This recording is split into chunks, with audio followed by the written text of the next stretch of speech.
नमस्कार, आर्या न्यूज देख रहे हैं आप। मैं हूं आपके साथ पल्लवी सिंह। खबरों की शुरुआत करेंगे मोगा से, जहां पर ट्रैफिक साप्ताहिक दिन मनाया गया है।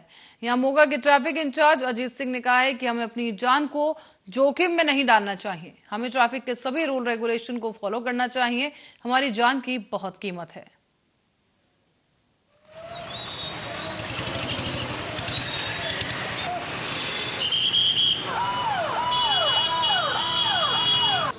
सारा सत श्री अकाल जी। मानयोग SSP साहब मोगा, DSP ट्रैक मोगा जी ਦੀਆਂ ਹਦਾਇਤਾਂ ਦੇ ਅਨੁਸਾਰ ਜਿਹੜਾ ਸਾਡਾ 11 ਤੋਂ 17 ਤਰੀਕ ਤੱਕ ਜਿਹੜਾ ਹਫਤਾ ਜਿਹੜਾ ਮਨਾਇਆ ਜਾ ਰਿਹਾ ਰੋਡ ਸੇਫਟੀ ਦੇ ਜਿਹੜਾ ਹਫਤਾ, ਇਹਦੇ ਵਿੱਚ ਅਸੀਂ ਵੱਖ-ਵੱਖ ਐਕਟੀਵਿਟੀ ਕਰ ਰਹੇ ਹਾਂ। ਅੱਜ ਅਸੀਂ ਜਿਹੜੇ 2 ਵੀਲਰ ਵਹੀਕਲ ਦੀ ਜਿਹੜੀ ਰੈਲੀ ਕੱਢਣ ਲੱਗੇ ਬਾਜ਼ਾਰ ਵਿੱਚ ਦੀ। ਇਸੇ ਤਰ੍ਹਾਂ ਕੱਲ ਨੂੰ ਅਸੀਂ ਜਿਹੜੇ ਹੈਲਮਟਾਂ ਦਾ ਜਿਹੜਾ ਇੱਕ ਹੈਲਮਟ 40-50 ਹੈਲਮਟ ਜਿਹੜੇ ਅਸੀਂ ਲੋਕਾਂ ਨੂੰ ਜਾਗਰੂਕ ਕਰਾਂਗੇ, ਉਹ ਦੇਵਾਂਗੇ, ਫ੍ਰੀ ਦੇ ਵਿੱਚ ਦੇਵਾਂਗੇ। ਔਰ ਨਾਲ ਦੀ ਨਾਲ ਲੋਕਾਂ ਨੂੰ ਅਪੀਲ ਕਰਾਂਗੇ ਸਾਰੇ ਜਿਹੜੇ ਹੈਲਮਟ ਪਾ ਕੇ ਰੱਖੋ, ਸੀਟ ਬੈਲਟਾਂ ਲਾ ਕੇ ਰੱਖੋ। ਸ਼ਾਮ ਨੂੰ ਅੱਜ ਅਸੀਂ ਜਿਹੜੇ ਲੋਕ ਸ਼ਰਾਬ ਪੀ ਕੇ ਗੱਡੀਆਂ ਵਾਹਨ ਚਲਾਉਂਦੇ ਆ ਉਹਨਾਂ ਦੇ ਚਲਾਨ ਕੀਤੇ ਜਾਣਗੇ। ਅੱਜ ਲੋਹੜੀ ਦਾ ਤਿਉਹਾਰ ਵੀ ਆ। ਇਸ ਸਾਰੀ ਚੀਜ਼ ਦਾ ਪਰਪਸ ਇੱਕ ਹੀ ਆ ਵੀ ਆਪਾਂ ਦੇਖ ਰਹੇ ਆ ਦਿਨ ਬ ਦਿਨ ਜਿਹੜੇ ਐਕਸੀਡੈਂਟ ਵੱਧਦੇ ਜਾ ਰਹੇ ਆ। ਐਕਸੀਡੈਂਟਾਂ ਦੇ ਵਿੱਚ ਮੌਤਾਂ ਦੀ ਦਰ ਵੱਧਦੀ ਜਾਂਦੀ ਆ। ਤੁਸੀਂ ਰੋਜ਼ ਹੀ ਖਬਰ ਪੜ੍ਹਦੇ ਹੋਗੇ 5 ਜੀ ਇੱਕੋ ਪਰਿਵਾਰ ਦੇ ਖਤਮ ਐਕਸੀਡੈਂਟ ਦੇ ਨਾਲ। ਇਸ ਤਰ੍ਹਾਂ ਦੇ ਅਨੇਕਾਂ ਜਿਹੜੇ ਹੋ ਰਹੇ ਆ, ਉਹ ਇਹਨਾਂ ਦੀ ਮੌਤ ਦਰ ਨੂੰ ਘਟਾਉਣ ਲਈ ਇਹ ਜਿਹੜਾ ਹਫਤਾ ਮਨਾਇਆ ਜਾ ਰਿਹਾ।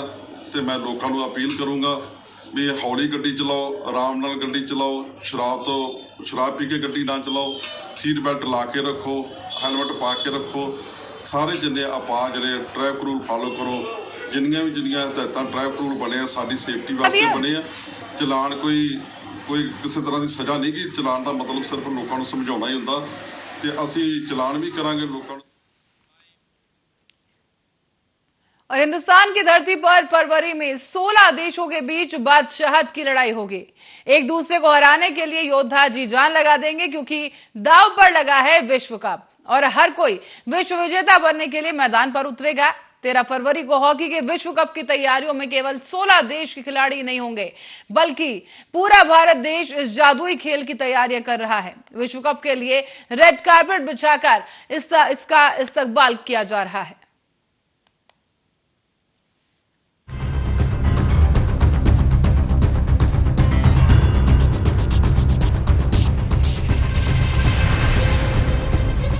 जादूगर के देश में जादुई खेल का महासंग्राम शुरू हो चुका है। ओलंपिक गोल्ड मेडल विजेता अर्जेंटीना और दक्षिण अफ्रीका के बीच पहला मुकाबला और राउरकेला में विश्व कप की ट्रॉफी का स्वागत लोगों ने शानदार तरीके से किया। विश्व कप की ट्रॉफी के इस्तकबाल में रेड कारपेट बिछाया गया। लोग हाथों में तिरंगा झंडा लिए ट्रॉफी की एक झलक पाने को बेताब नजर आए। और हो भी क्यों ना, हॉकी का जादू है ही कुछ ऐसा। शहर में जब ट्रॉफी प्रदर्शन के लिए निकली तो नजारा नजर आया। और इस दौरान यूनियन बैंक की मुख्य शाखा राउरकेला CR सड़क के मुख्य प्रबंधक और बैंक के कर्मचारियों ने हॉकी विश्व कप ट्रॉफी के डेली बाजार रोड में प्रवेश करने पर खुशी जाहिर की। और जब बाजार से ट्रॉफी गुजरी तो फ्लैग और गुब्बारों के साथ ट्रॉफी का स्वागत किया गया।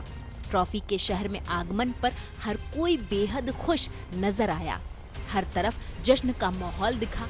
अब देखना ये होगा कि क्या भारतीय हॉकी की टीम इस खुशी को जीत के जश्न में बदल पाती है या नहीं।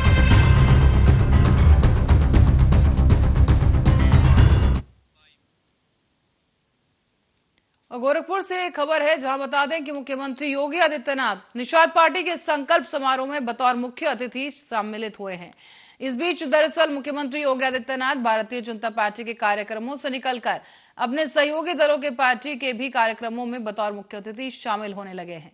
इसकी शुरुआत गोरखपुर में की गई, जहां 13 जनवरी को हुई है ये शुरुआत। इसमें निषाद पार्टी के 10वें स्थापना दिवस समारोह कार्यक्रम में मुख्यमंत्री योगी आदित्यनाथ पहुंचे। करेंगे युवा क्रांतिकारी विधायक हमारे इंजीनियर सरवन निषाद जी के साथ स्वागत होना है। सहयोगी दल में कोई बीच में दीवार नहीं रहती। त्रेता में भगवान राम गले मिलाए तो भारतीय जनता पार्टी में गले मिलाया है। तो न निषाद राज बिना भगवान राम अधूरे, राम बिना भगवान राम। ये दोनों का एक मिलन है और इस युग में हम सब लोग मिल के इस उत्तर प्रदेश में उत्तम प्रदेश बनाने की कोशिश करें। मेरा एक संकल्प है कि निचले पावदान निर्बल सबल हो जाए। 70 साल से जो सताए गए थे उन्हें संविधान में सुरक्षा मिल जाए।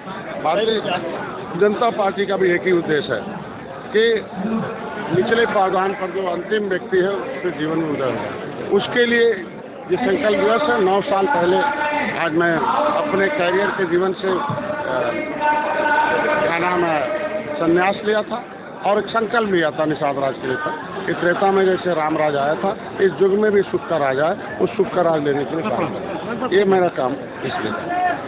जैसा कि आरक्षण की बात चली है और मुख्यमंत्री ने खुद कहा है कुछ मंच से क्या कुछ राजनीतिक भाषा कि आरक्षण एक छोटा एक विषय है, उसके साथ ढेर।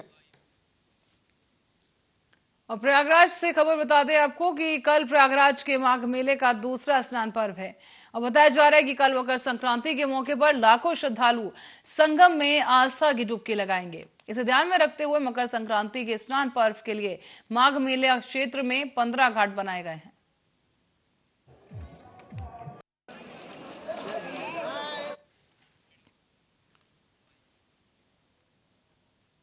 और अयोध्या में भी मकर संक्रांति को लेकर काफी धूम देखने को मिल रही है। लोगों को इस बार बच्चों के पसंदीदा मोदी बन रहे हैं यहाँ पर लोगों के लिए, क्योंकि मोदी पतंग भी खूब पसंद आ रही है बच्चों को। दुकानदारों की दुकान पर प्रधानमंत्री नरेंद्र मोदी की तस्वीर वाली पतंगे छाई हुई हैं।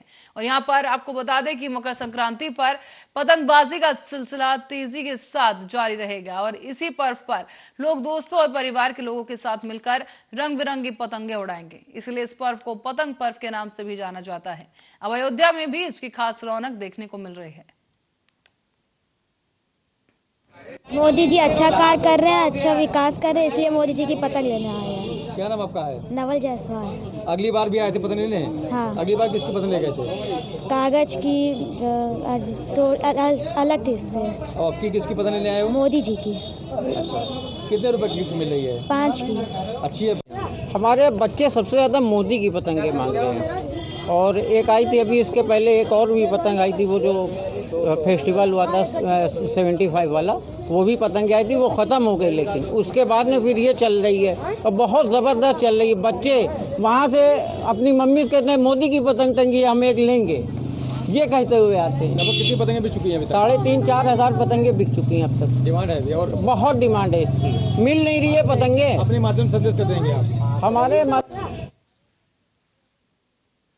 और बिहार के नालंदा विश्वविद्यालय के दीक्षांत समारोह को संबोधित करते हुए बिहार सरकार के शिक्षा मंत्री चंद्रशेखर सिंह के द्वारा श्री रामचरितमानस पर नफरत फैलाने वाला बताए जाने पर हिंदू युवा वाहिनी के कार्यकर्ताओं ने उनका पुतला दहन किया है। हिंदू युवा वाहिनी के निवर्तमान जिला संयोजक के नेतृत्व में जुटे हुए इन तमाम कार्यकर्ताओं ने शिक्षा मंत्री के खिलाफ जमकर विरोध प्रदर्शन किया और उनका पुतला दहन कर दिया है।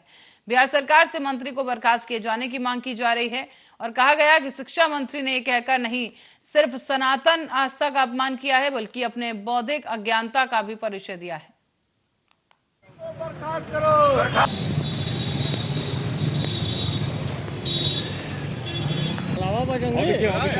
बिहार सरकार में शिक्षा मंत्री प्रोफेसर चंद्रशेखर जी ने रामचरितमानस और भगवान राम पर अमर्यादित टिप्पणी की, जिसके विरोध में आज हम सब हिंदू युवा वाहिनी के परिवार के लोग यहाँ उनका पुतला दहन किए।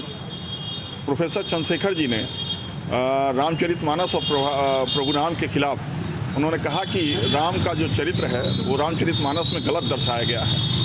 उनके इस विवाद से सभी हिंदू धर्म के लोग आक्रोशित हैं।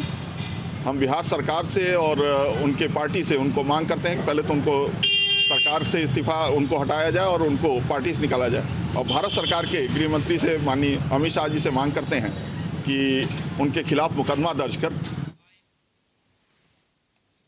और अब रुक करते हैं बुलंदशहर का। बता देंगे बुलंदशहर की शिकारपुर नगर निगम से लगभग 40 दिन पहले अज्ञात चोरों के द्वारा नगर में अलग अलग जगहों से ई रिक्शाओं की लगभग 18 बैटरी चोरी करने की घटना सामने आई है। इस बीच तहरीर देने के बावजूद भी शिकारपुर पुलिस ने अब तक कोई रिपोर्ट दर्ज नहीं की है। बताया जा रहा है कि रिक्शा संचालक पीड़ित व्यक्ति से जब जानकारी ली गई तो उन्होंने बताया है कि 28 दिसंबर को चोरी की ये घटना हुई थी, लेकिन तहरीर देने के बावजूद भी पुलिस ने आज तक रिपोर्ट दर्ज नहीं की है। आज करीब 1 महीने से ऊपर हो गया, तो उसमें जो है हमारी बैटरी चोरी हो गई थी, टिटली की बाहर खड़ी थी, और उसके बाद में जो है तहरीर हमने दी थाने में लेके उसी दिन 28 तारीख को 28/11 में, और उसके बाद भी कोई हमारी बात पे कोई अमल नहीं हुआ, हमारी बात का कोई संतुष्टि नहीं हुई, ना हमारी बैटरी बरामद हुई, ना हमारी कोई रिपोर्ट हुई। तो पुलिस क्या कोई इस पर कोई कार्रवाई करी है? अभी तक नहीं की। हमने हमसे ये कह दिया कि हमने तहरीर दी थाने में, हमसे ये कह दिया कि तुम जाओ, हम देख लेंगे। तो अभी कोई बिजनौर के थाना बढ़ापुर क्षेत्र में 2 लाख रुपए की लूट की गई है। इस घटना को पुलिस ने इसका खुलासा किया है और बताया गया है कि युवक ने पैसे गबन करने को लेकर झूठी लूट का षड्यंत्र रचा था। तो वहीं इस बीच एसपी राम अर्ज ने प्रेस वार्ता कर इस घटना का खुलासा किया और जानकारी दी है कि पुलिस ने आरोपी युवक को गिरफ्तार कर लिया है। इसमें 9 जनवरी को सायंकाल जय सिंह पुत्र नरवेश सिंह, जो नम्रा फाइनेंस कंपनी नगीना में जो है एजेंट के रूप में काम करते हैं, ये कलेक्शन का काम करते हैं, ये बढ़ापुर उधर क्षेत्र से कलेक्शन करके वापस आ रहे थे। सायंकालीन बेनीपुर कोपा पुल के पास इन्होंने जो तहरीर दिया उसमें बताया कि वहाँ मैं आ रहा था, तो 2 लोग मोटरसाइकिल से पीछे आए, मेरी मोटरसाइकिल में टक्कर मार दिए, जिससे मैं नीचे गिर गया और बेहोश हो गया, और मेरा बैग जो है जिसमें लगभग 2 लाख रुपए थे वो लेकर भाग गए। इनके इस तहरीर के आधार पे थाने पर मुकदमा दर्ज हुआ, इसकी तफ्तीश चालू हुई। पहले दिन इन्होंने बताया कि मुझे बहुत सारी ज़्यादा चोट है। और अब खबर है जालौन से। बता दें कि जिलाधिकारी जालौन ने गडेरना में जन चौपाल लगाई है। इस बीच ग्राम पंचायत गडेरना में आज जिलाधिकारी चांदनी सिंह ने गांव में इन तमाम ग्रामीणों की समस्याएं सुनी और इसके लिए जन चौपाल लगाई गई। समाधान कार्यक्रम के तहत गांव में जन चौपाल लगाकर इन तमाम लोगों से बातचीत की गई, इनकी जन समस्याओं को सुना गया और कुछ समस्याओं का तत्काल ही निस्तारण किया गया है। इस बीच सैकड़ों की संख्या में गरीब और बुजुर्गों को कंबल वितरित किए गए। साथ ही साथ सचिवालय में जाकर पंचायत सहायक के कार्यों का निरीक्षण भी किया गया है। देखो दादा, देखिए जिसको मिलता जाए वो निशान लगाना है। दादा दादा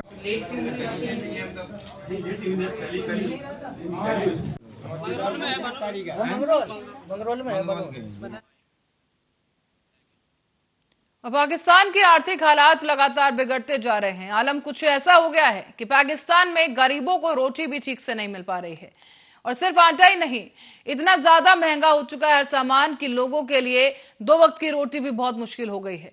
इस वक्त आपको बता दें कि लोगों के लिए 2 वक्त का खाना तैयार करने में भी काफी मशक्कत हो रही है। लोगों के लिए काफी बड़ी मुश्किलें खड़ी हो गई हैं। पाकिस्तान के ताजा हालातों पर एक नजर डालेंगे इस रिपोर्ट में।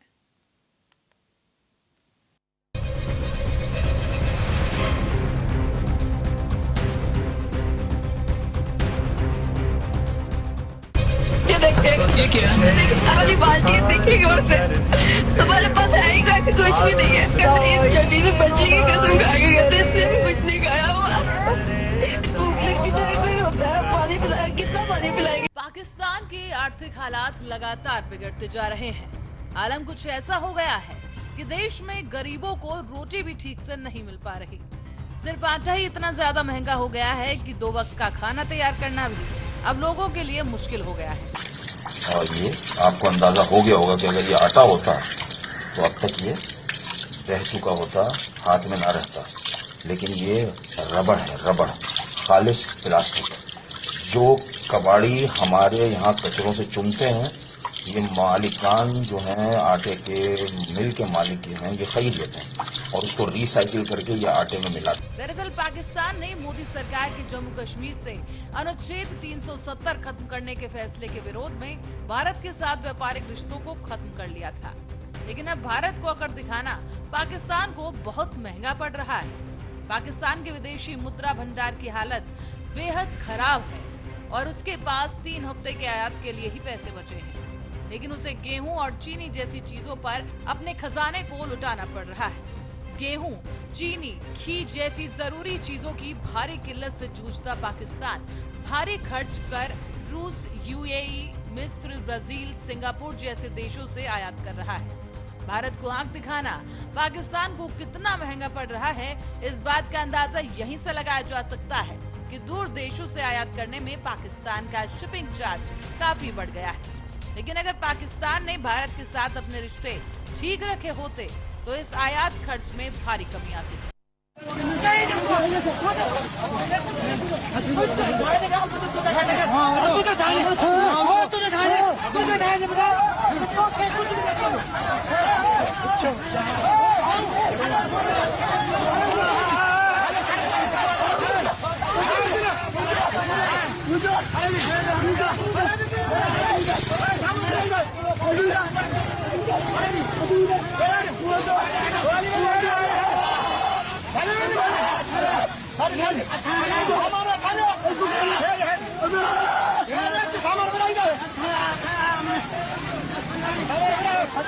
पाकिस्तान की शहबाज शरीफ सरकार के लिए मौजूदा परिस्थितियां बहुत ही बड़ी चुनौती बन चुकी हैं।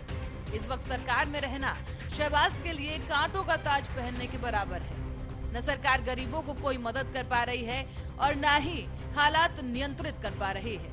ऐसे में स्थिति तब और भी ज्यादा खराब हो गई जब खाने की अत्यधिक कमी के कारण इस्लामाबाद समेत देश के कई हिस्सों में दंगे भड़क गए और खाने पर मारामारी, छिनैती और भगदड़ मच गई है। यहाँ तक कि कई लोगों ने पेट भरने की जद्दोजहद में अपनी जान तक गंवा दी।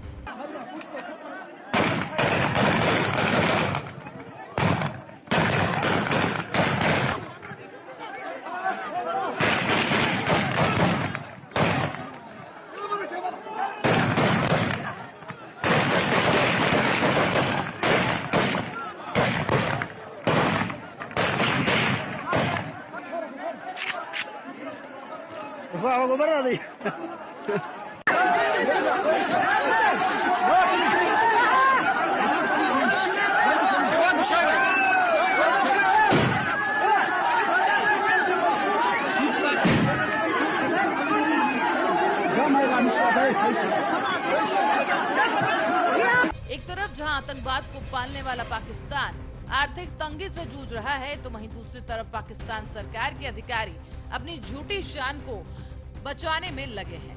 अहंकार के नशे में चूर आला कमान को लोगों की परेशानी दिख ही नहीं रही।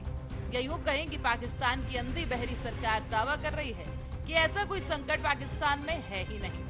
उनका ये कहना कि बाढ़ की वजह से गेहूं की फसल का जितना नुकसान सोचा गया था उतना नुकसान नहीं हुआ है। ये अपने आप में दर्शाता है कि सरकार कितनी हद तक अपनी आंखें मूंदे बैठी है। पर साहब, अगर पाकिस्तान के हालात इतने ही ठीक हैं, तो आपकी भूख से बिलखती जनता सड़कों पर मारी मारी क्यों फिर रही है? और ये कौन लोग हैं जो राशन देते समय गोलियां बरसा रहे हैं? और तो और पाकिस्तान में अगर आप सिलेंडर के दाम सुनेंगे तो आपके होश उड़ जाएंगे। यहाँ सिलेंडर की कीमत 10,000 रुपए पहुँच गई है। लोग इस कदर मजबूर हो गए हैं कि बढ़ती महंगाई के बीच वो थैलियों में गैस भरवा कर ले जा रहे हैं।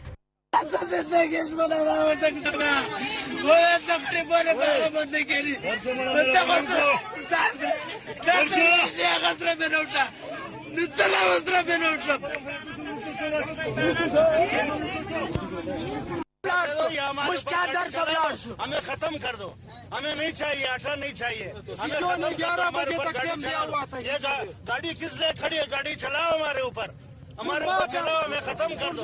ना हम होंगे ना आटा लेने आएंगे, सबको खत्म कर दो। जितने खड़े सब कारोबार नष्ट, रोजगार नष्ट। पाकिस्तान सरकार की भेदभावपूर्ण और दमनकारी नीतियों से यहाँ के लोग तंग आ चुके हैं और स्थानीय लोगों ने अपना शोषण किए जाने से परेशान होकर भारत के लद्दाख में साथ आने की मांग तक कर डाली। दरअसल पिछले 12 दिनों से पाकिस्तान सरकार के खिलाफ विरोध प्रदर्शन तेज हो रहा है। गिलगित बल्टिस्तान के लोगों ने देश में गेहूं समेत अन्य खाद्य सामग्री पर सब्सिडी की बहाली, लोड शेडिंग, अवैध जमीन पर कब्जा और क्षेत्र की प्राकृतिक संसाधनों के शोषण जैसे कई मुद्दों को उठा दिया है। अक्सर खबर आती रहती है कि पाकिस्तान की सेना ने गिलगित बल्टिस्तान की जमीन और संसाधनों पर जबरदस्ती कब्जा कर लिया है।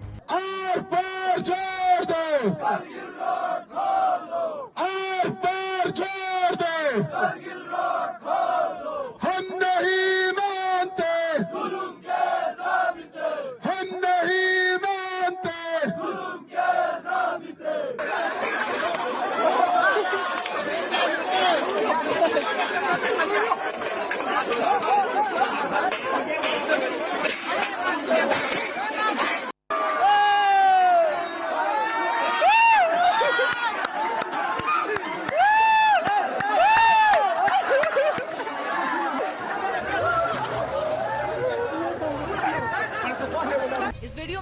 तौर पर देखा जा सकता है कि गिलगित बाल्टिस्तान में एक रैली हो रही है जहां बड़ी संख्या में लोग मौजूद हैं और इस रैली में मांग की जा रही है कि कारगिल सड़क को फिर से खोला जाए और भारत के केंद्र शासित प्रदेश लद्दाख के कारगिल जिले में बाल्टिस्तान का दोबारा से मिलाप हो। और मौजूदा हालातों में पाकिस्तान की हुकूमत के लिए अब पहले से भी ज्यादा जरूरी हो जाता है कि वो अपनी आवाम के लिए आखिर क्या रणनीति तय करती है। Special report Arya news.